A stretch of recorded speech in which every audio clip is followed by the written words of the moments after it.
Hi friends, ఎంతో tasty and ఈజీగా ఉండే పొడి కూర చేశానండి. దిల్ లీవ్స్ తోటి ఎలా చేయాలి అనే ప్రాసెస్లోకి వెళ్ళిపోదామా? హాయ్ ఫ్రెండ్స్, ఈరోజు మనం దిల్ లీవ్స్, సోయా లీఫ్ కూడా అంటారు కదా, సోయా ఆకు అంటారు, దిల్ లీఫ్ అంటారు.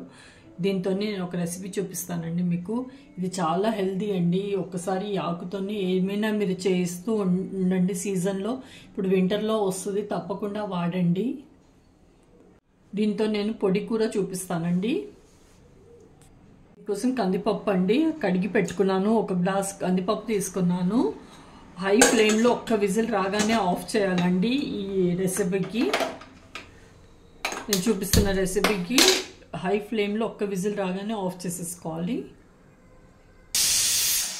విజిల్ వచ్చిందంటే ఆఫ్ చేసేస్తున్నాను. వెల్లుల్లి ఇంకా పల్లీలు అండి, 2 టేబుల్ స్పూన్ పల్లీలు ఉన్నాయి. పెద్ద ఉన్నాయి వెల్లుల్లి, అందుకే 3 తీసుకుంటున్నాను. గ్రైండ్ చేసుకుందాం.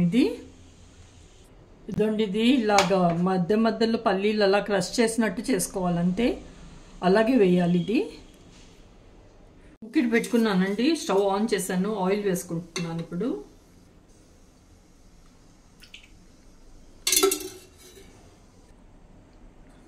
ఆవాలు వేసుకుంటున్నాను. అలాగే జీలకర్ర, పసుపు వేసుకున్నాను.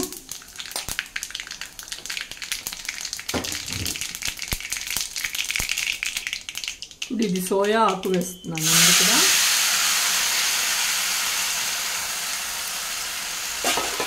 మిక్స్ చేద్దాం.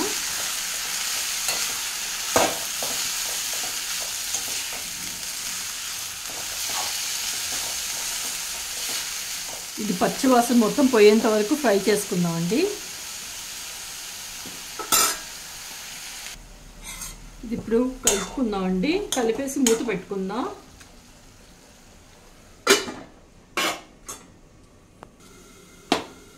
ఇది ఒకసారి కలుపుకుందాం అండి. ఇప్పుడు ఇక్కడ నేను పల్లీలు ఇంకా వెల్లుల్లి క్రష్ చేసి పెట్టుకున్నాను కదండి మిక్సీ జార్లో, అది వేసేస్తాను.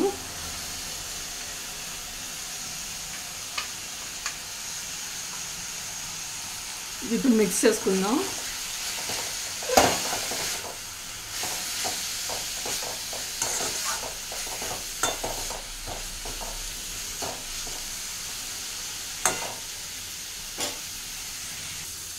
ఇది మూత పెట్టుకుందాం అండి. ఇప్పుడు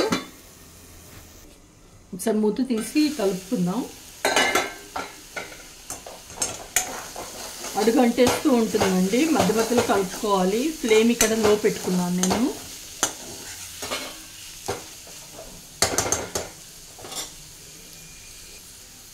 ఒక స్పూన్ ఉప్పు వేస్తున్నాను. కారం వేసుకుందాం. ఒక 1.5 స్పూన్ వేస్తున్నాను కారం. ఇప్పుడు మిక్స్ చేసుకుందాం.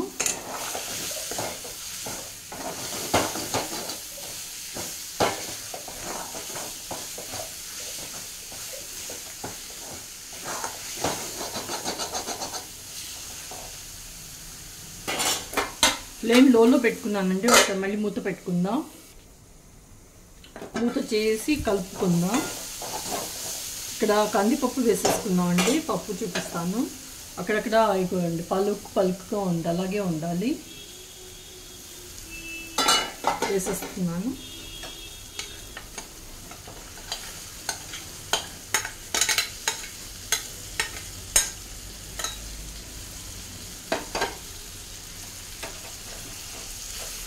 మిక్స్ చేద్దాం. ఎంతమంది డిష్ చేస్తారండి కామెంట్లో తప్పకుండా రాయండి. తెలియని వాళ్ళు ఒకసారి తప్పకుండా ట్రై చేయండి, చాలా బాగుంటుంది. జొన్న రొట్టెకి, రైస్కి, చపాతీకి, దేనికైనా చాలా అంటే చాలా బాగుంటుంది. ఒకసారి నేను చెప్పే ప్రాసెస్లో చేసి చూడండి. చూస్తున్నారు కదా, ఇక్కడ పలుకుగానే ఉంది పప్పు కూడా, అలాగే ఉండాలి. మూత పెడతాను. మూత తీసి కలుపుదామండి.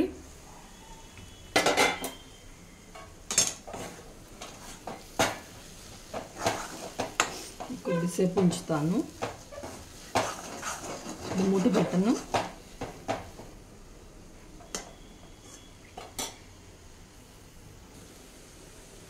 లీవ్తోని పొడి కూర రెడీ అయిపోయిందండి. మీరందరూ ట్రై చేసి ఎలా కుదిరిందో చెప్పండి. Thank you.